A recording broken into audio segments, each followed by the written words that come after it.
बिस्मिल्लाहिर्रहमानिर्रहीम, अस्सलाम वालेकुम।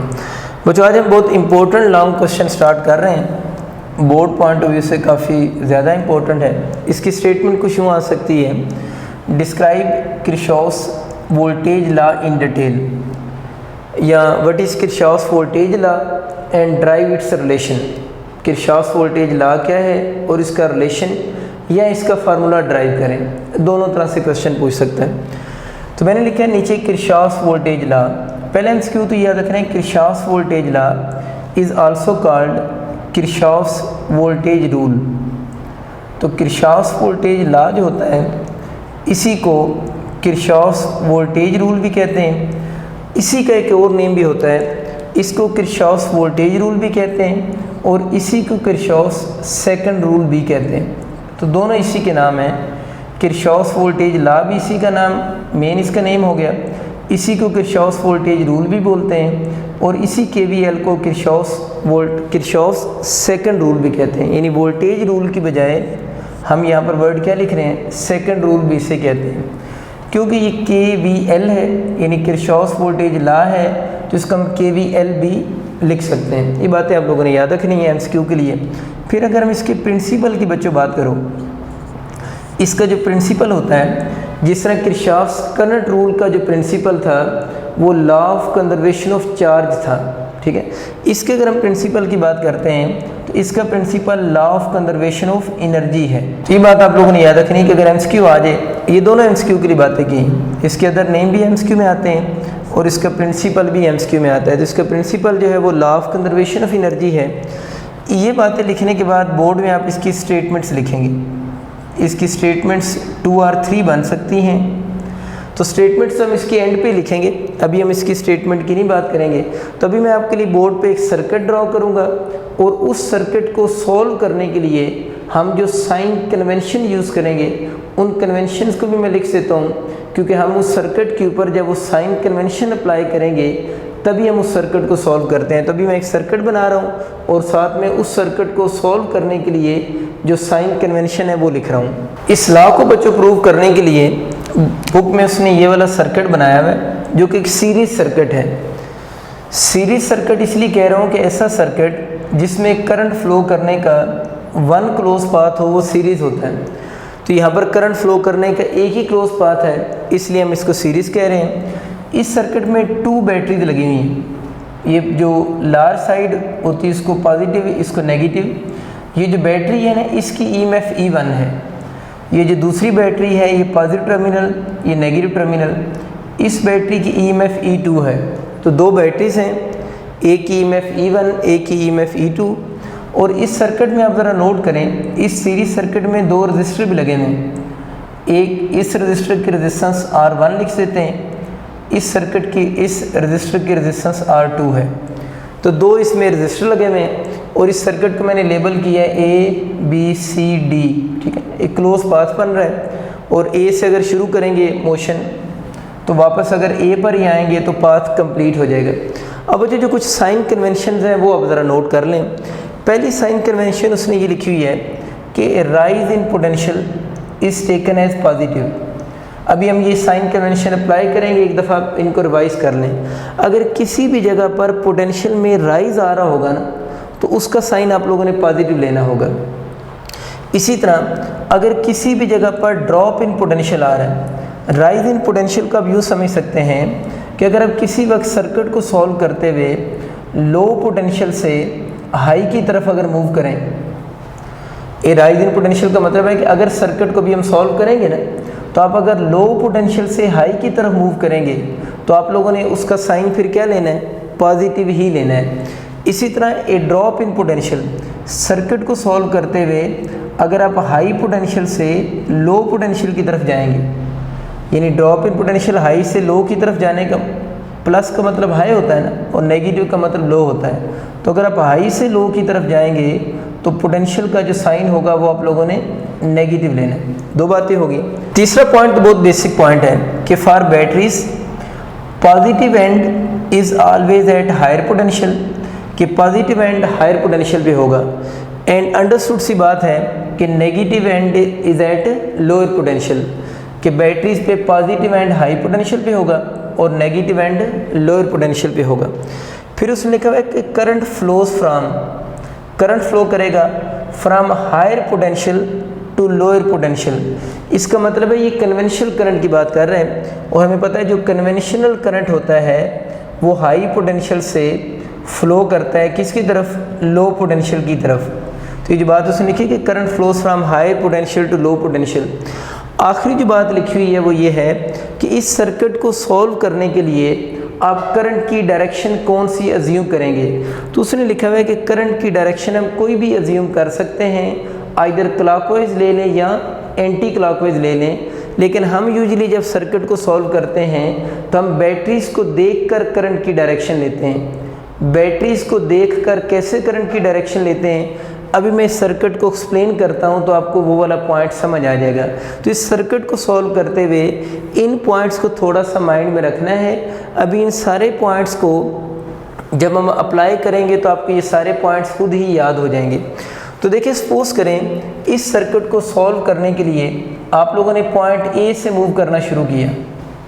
कहाँ से मूव करना शुरू किया, पॉइंट ए से। आपको पता है ना, इन वायर की रेजिस्टेंस हम लोग इग्नोर करते हैं। अगर आप पॉइंट ए से मूव करना शुरू करेंगे तो एक बैटरी यहाँ पर लगी जिसकी ईएमएफ E1 है और एक बैटरी लगी जिसकी ईएमएफ E2 है। अब देखना ये है कि करंट, आप लोगों ने भी बोला है कि current flows from high to low potential. तो अगर इस बैटरी के अकॉर्डिंग देखा जाए तो ये बैटरी ये चाहेगी करंट इसका हाई पोटेंशियल ये है ना, इस डायरेक्शन में करंट फ्लो करे, यानी ये बैटरी ये चाहेगी कि करंट जो है वो आपका एंटी क्लॉकवाइज फ्लो करे, क्योंकि इसने अपने हाई से लो की तरफ करंट भेजना है।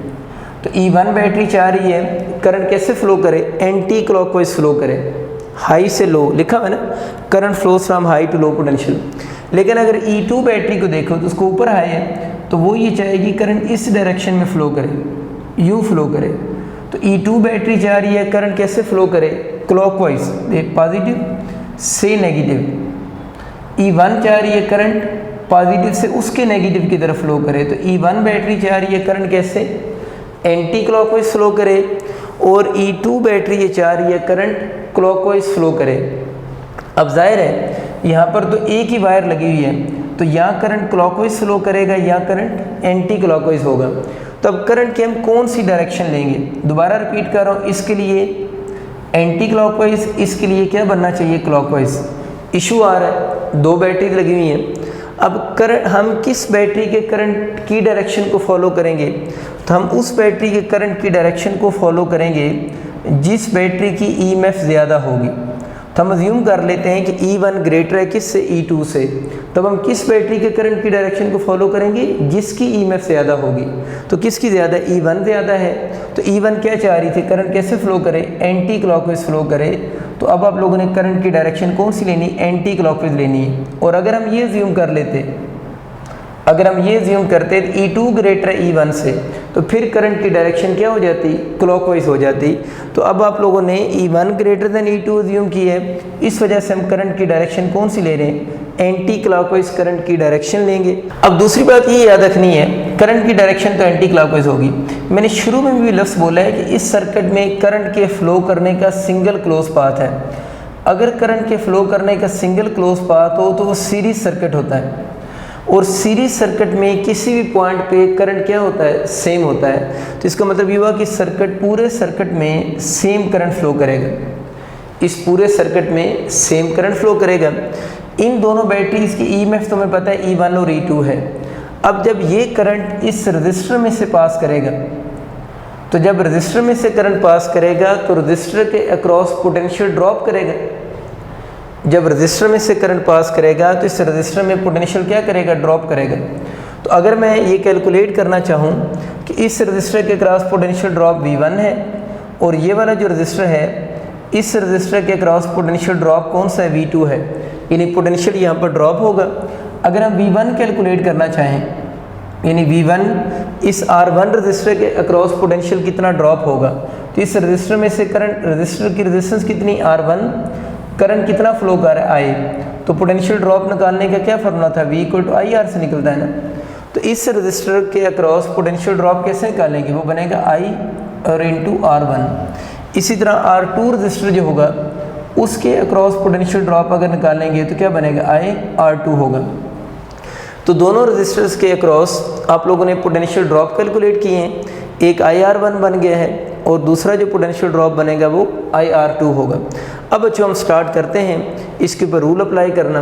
अब हम मोशन शुरू करेंगे, हम क्लोज लूप ले रहे हैं और क्लोज लूप अब कहाँ से शुरू कर रहे हैं, A से शुरू कर लेते हैं। हम A से B पर जाएंगे, B से C, C से D और D से वापस A पर आ जाएंगे।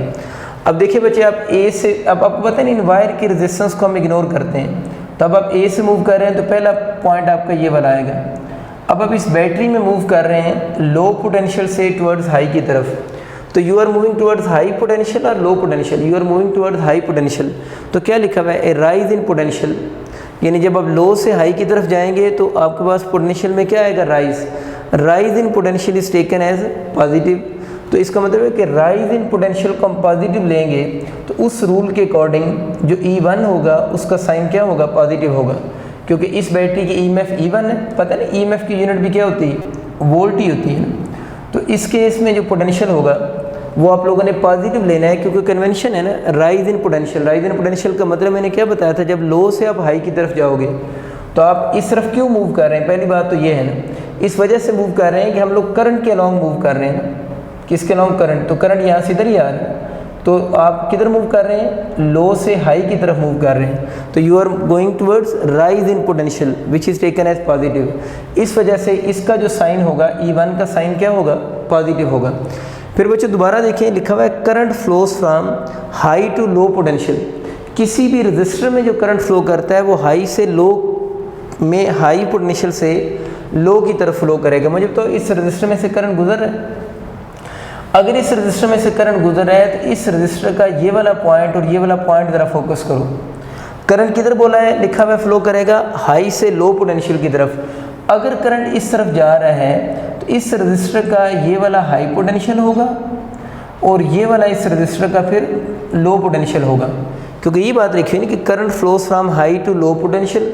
तो देखिए करंट इसके हाई से लो की तरफ जा रहा है, क्लियर होगी बात, ये तो कन्वेंशन लिखी हुई है। अब देखना ये है कि इसका पोटेंशियल तो V1 है, उस V1 का साइन पॉजिटिव होगा या नेगेटिव होगा। तो मुझे ये बताओ कि अब V1 का साइन पॉजिटिव या नेगेटिव हो, तो यहाँ से चेक होगा कि ड्रॉप इन पोटेंशियल आ रहा है या राइज इन पोटेंशियल। यहाँ तो ड्रॉप इन पोटेंशियल आ रहा है, पॉजिटिव से आप नेगेटिव की तरफ जा रहे हैं इस रजिस्टर में, तो ये क्या होगा, पॉजिटिव से नेगेटिव जाना ड्रॉप इन पोटेंशियल है, तो इस केस में इस V1 का साइन फिर नेगेटिव होगा। उम्मीद आपको ये कंसेप्ट क्लियर हो चुका होगा कि V1 का साइन नेगेटिव क्यों लिखा है, क्योंकि ये हाई है और ये लो है। ये हाई और ये लो क्यों है, वो इस पॉइंट की वजह से करंट फ्लो करता है, करंट इसमें इधर से इधर आ रहा है, तो ये हाई पोटेंशियल होगा, ये लो होगा। ये लिखा हुआ है करंट हाई से लो की तरफ जाता है, क्लियर होगी बात। अब इसका पोटेंशियल का साइन क्या होगा, वो इन पहले दो रूल से समझ आएगा कि आप किसकी तरफ जा रहे हैं, ड्रॉप इन पोटेंशियल, यानी हाई से लो की तरफ जा रहे हैं, तो इसका पोटेंशियल V1 है तो उसका साइन नेगेटिव होगा। उम्मीद आपको ये कंसेप्ट अब क्लियर हो चुका होगा। अब बच्चों आप इस पॉइंट पे आ जाएंगे, यहाँ तो आगे वायर्स लगे हैं और वायर की रेजिस्टेंस हम वैसे ही इग्नोर करते हैं, नेग्लिजिबल रेजिस्टेंस लेते हैं। अब इस जगह पर आ गए E2, एक बैटरी जिसकी EMF E2 है। अब इसमें इधर आ रहे हैं, इसमें आप किधर आ रहे हैं, हाई से लो की तरफ आ रहे हैं, तो राइज इन पोटेंशियल है, ड्रॉप इन पोटेंशियल। ये ड्रॉप इन पोटेंशियल बनता है, हाई से लो, हाई से लो ड्रॉप इन पोटेंशियल है, तो इस केस के अंदर आपके पास जो साइन होगा वो नेगेटिव होगा। तो अब आप लोगों के पास यहाँ पर E2 जो EMF होगी, उस E2 EMF का बच्चों आप लोगों ने साइन कौन सा लिखना है, नेगेटिव साइन लिखेंगे। अब अगेन इन वायर की रेजिस्टेंस नहीं होती। अब इस रजिस्टर में करंट तो गुजर रहा है ना, अगर करंट गुजर रहा है हमें नज़र आ रहा है, तो करंट किधर फ्लो कर रहा होगा, इसके हाई से इसके लो की तरफ करंट फ्लो करता है, हाई से लो की तरफ। अगर करंट इसमें उस डायरेक्शन में जा रहा है तो ये वाला इसका जो पॉइंट होगा ये फिर किस पोटेंशियल पे होगा, हाई पे, और ये वाला इसका जो पॉइंट होगा ये किस पे होगा, लो पोटेंशियल पे होगा, क्योंकि करंट हमेशा फ्लो करता है हाई से टुवर्ड्स लो पोटेंशियल, कन्वेंशन लिखी हुई है। अब बताना है कि इसकी V का साइन पॉजिटिव होगा या नेगेटिव होगा, तो ये क्या आ रहा है, ड्रॉप इन पोटेंशियल की तरफ जा रहा है, नेगेटिव की तरफ मीन ड्रॉप इन पोटेंशियल, और ड्रॉप इन पोटेंशियल का साइन नेगेटिव होगा। तो यहाँ पर आप लोगों ने इस V2 के साथ भी नेगेटिव साइन लगा देना है।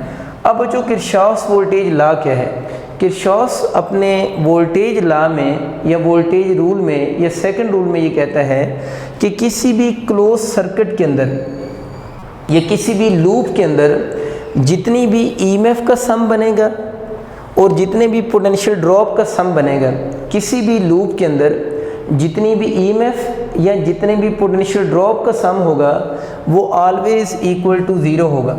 तो देख लें यहाँ पर ईएमएफ का सम और पोटेंशियल ड्रॉप का सम जो होगा वो हम इक्वल टू ज़ीरो लिख रहे हैं अकॉर्डिंग टू केवीएल। केवीएल की स्टेटमेंट ये है कि किसी भी क्लोज पाथ में sum of EMF and sum of potential drop is equal to zero होगा। जिस तरह किरचॉफ करंट रूल क्या था कि आप लोगों के पास the sum of currents meeting at junction is equal to क्या होंगे, ज़ीरो होंगे, यानी करंट का जो सम जो जंक्शन पे मीट कर रहे होंगे वो ज़ीरो होंगे। इसी तरह यहाँ पर एक क्लोज सर्किट के अंदर ईएमएफ और वोल्टेजेस का जो सम होगा that is equal to zero होगा।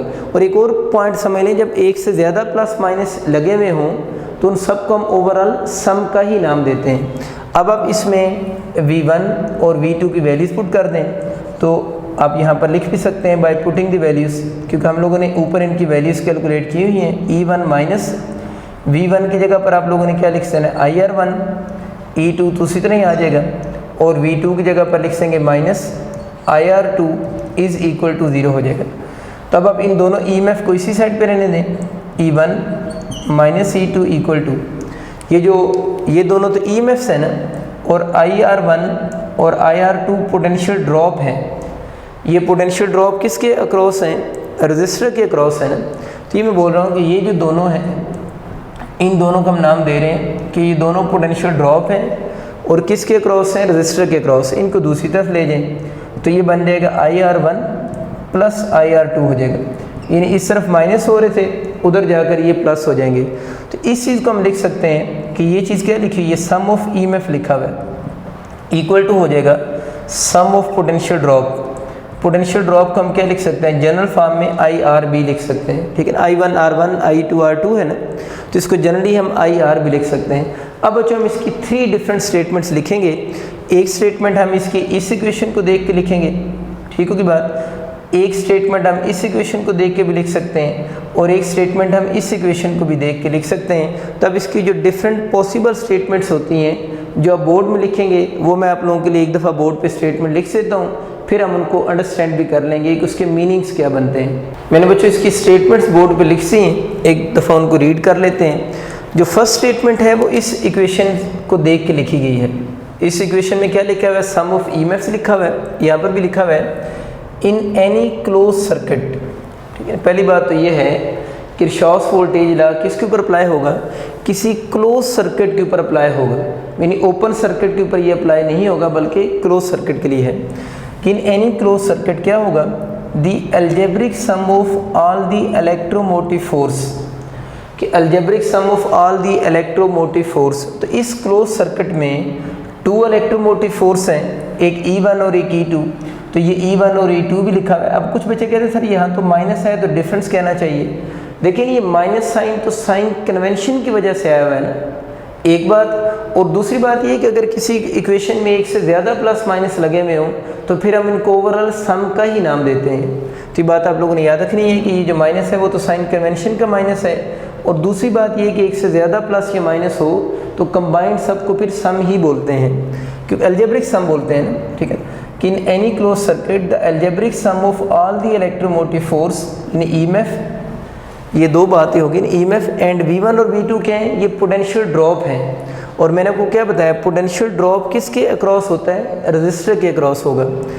इलेक्ट्रोमोटिव फोर्स का sum and voltage drops in resistor, यानी किसी रजिस्टर के क्रॉस जो वोल्टेज ड्रॉप होगा इज इक्वल टू क्या होंगे, 0 होंगे। यानी अगर आप क्या करते हैं, अलजेब्रिक सम ऑफ EMF ले लें, अलजेब्रिक सम ऑफ EMF और किस चीज़ का, algebraic sum of potential drop का, इन दोनों को इसका सम करें और इसका सम करें और आपको पता चल गया जो साथ में माइनस साइन आ रहे हैं वो तो साइन कन्वेंशन के माइनस आ रहे हैं। तो इसका सम ईएमएफ का सम और वोल्टेज ड्रॉप का जो सम होगा दैट इज़ इक्वल टू क्या होगा, ऑलवेज इक्वल टू 0 होगा। इसको हम बोल रहे होते हैं किरचॉफ वोल्टेज लॉ या किरचॉफ वोल्टेज रूल। तो ये जो दोनों बातें लिखी हुई हैं इन बातों को आप इस इक्वेशन को देख के अंडरस्टैंड कर सकते हैं। अब रहेगी बात जो नीचे वाली स्टेटमेंट लिखी हुई है ना, नीचे वाली स्टेटमेंट आप इस इक्वेशन को देख के कह लें या नीचे वाली जो इक्वेशन है उसको देख के कह लें, बात एक ही है। तो बेहतर है आप इसको देख के उसको अंडरस्टैंड करें तो आपको जल्दी बात समझ आ जाएगी। मैं इसको रीड करता हूँ। लिखा हुआ है the sum of all the EMFs in a circuit, कि किसी भी सर्किट में जितना सम होता है किसका, ईएमएफ का, कि the sum of EMF in a circuit is equal to the, ये वाली बात हो रही है कि the sum of EMF in a circuit is equal to the. अब इस इक्वल की बात कर रहे हैं, इज इक्वल टू दी किसकी इक्वल होगा, sum of all the I R, और आई आर क्या है, voltage drops in that loop. तो जो जितना सम ऑफ ईएमएफ होगा वो इज इक्वल टू होगा सम ऑफ किसके, आई आर के, और आई आर आपको पता है क्या होते हैं, वोल्टेज ड्रॉप्स की इक्वल होगा। इस लॉ को हम बोल रहे हैं किरचॉफ वोल्टेज लॉ या किरचॉफ वोल्टेज रूल कहते हैं। अभी हम इसके बाद इसके न्यूमेरिकल स्टार्ट करेंगे और इसके न्यूमेरिकल्स के अंदर हम यही रूल अप्लाई करेंगे तो इसके न्यूमेरिकल प्रॉब्लम सॉल्व होंगे। और ये जो इक्वेशन लिखी हुई हैं कि sum of EMF equal to sum of IR, this is according to the law of conservation of energy. आप सबका बहुत शुक्रिया। अल्लाह हाफिज़।